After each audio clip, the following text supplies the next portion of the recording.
last weekend in the Dominican Republic. She ran the quickest 400 in the world yet this year. Yes, it's early, but she's in good form. Then we've got Nikisha Price, the first Jamaican ever to run under 49 seconds. And again, a pretty decent 200-meter runner, but this is not her main event. Same for Alexis Holmes.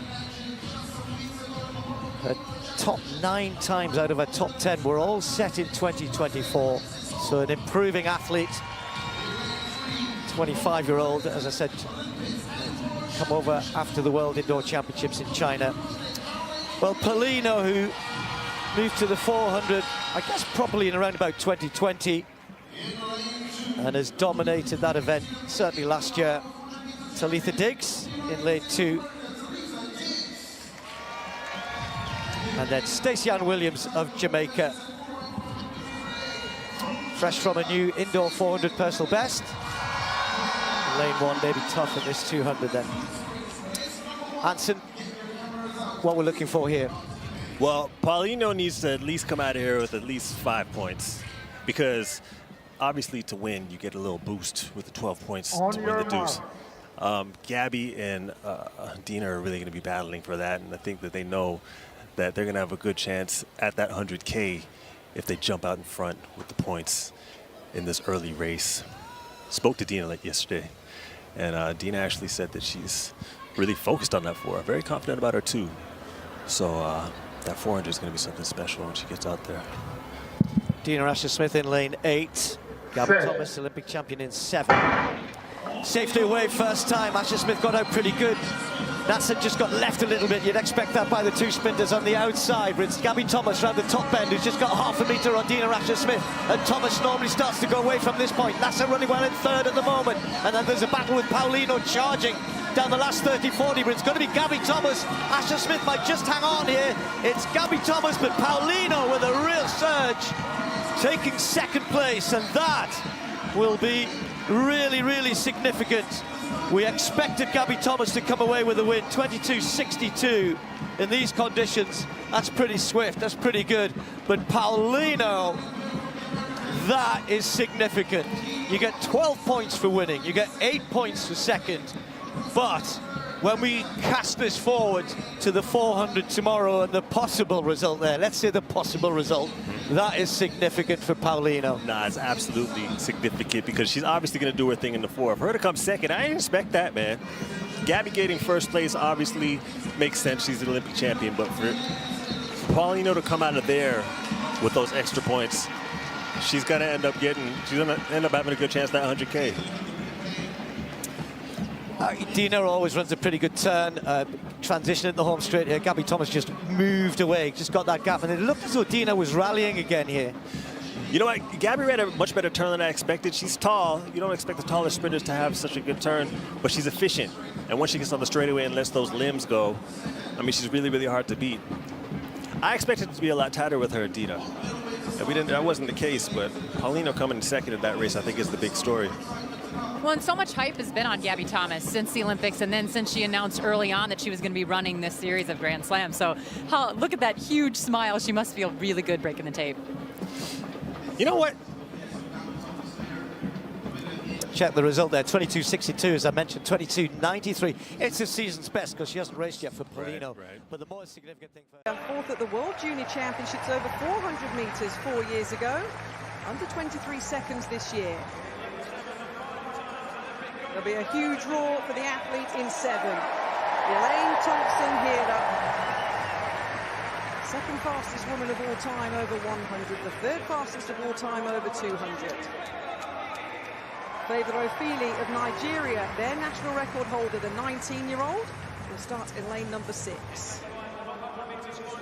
Natalia White of Jamaica will start in 5, 8th in the 100-metre final here, 4th at the Jamaican National Championships this year over this distance. Christine Mboma from Namibia, the 19-year-old national record holder, has had her injury problems this year, but she's back, she's in this final and starts in 4. Beth Dobbin of Scotland. The line-up in lane number 3, a semi-finalist in the Olympics last year, the Scottish record holder, 22.5 at her best. And completing the lineup from the Gambia, Gina Bass. Just outside 23 seconds in qualifying. She starts in lane number 2. So the final track action on this Saturday night. Bass, Dobbin and Bomber White. Ophelia, Thompson-Herah, there she is. Connolly and McDonald. She won the 100 metres in 10.95 seconds. That was her first individual Commonwealth Games medal. The athlete that's done the double-double, the 100 and 200 metres at 2 Olympics in a row, is aiming to win the 200-metre title here.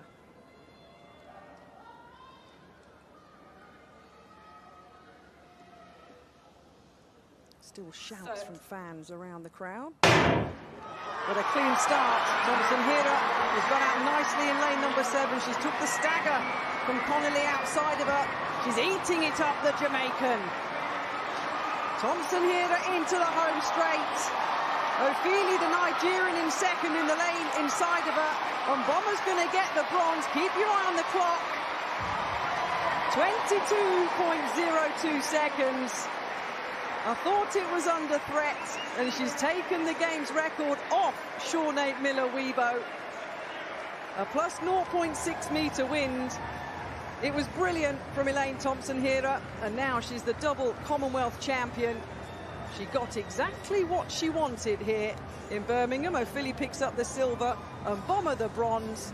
Both games' records have gone in the 200 metres, Steph, evening on the track. Well, something about running at night here, it's just been magical. And do you know what? It wasn't that dramatic in the end. It pretty much went to script. Elaine made her presence known on the bend, and the race really was, in the end, for the silver and the bronze. And I'm just so pleased for her. You know, perhaps she didn't have the championship. Perhaps she didn't have the championships that she wanted in Eugene, but she has come back. And she has finished her season on her terms. You can see her third from the left in the screen.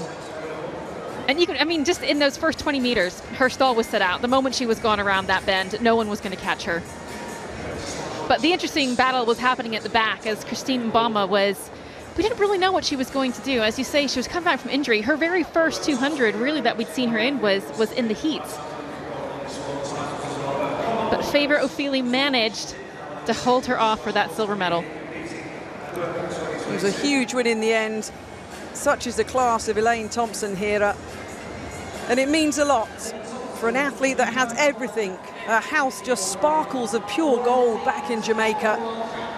And as we said at the start of tonight's broadcast, Jamaican Independence Day today, and they've had a storming session here again in Birmingham.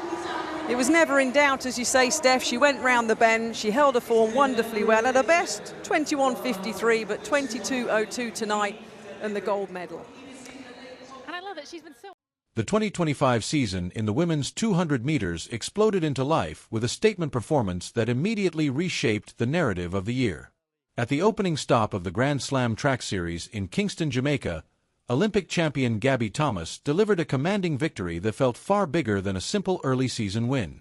Running from lane 7, Thomas powered to an impressive 22.62 seconds, a season opener that sent a clear warning to the rest of the sprinting world. Lane 7 can often be awkward, offering limited visual reference to rivals, but Thomas handled it with complete authority. She attacked the curve with controlled aggression, maintaining flawless posture and rhythm, and transitioned onto the straight already in control. What stood out most was not just her speed, but her composure. There was no visible strain, no panic, only precision. By the final 80 meters, the race was effectively decided. Much of the anticipation centered on her clash with Britain's sprint star Dina Asher-Smith, a proven championship performer known for her explosive finishing speed.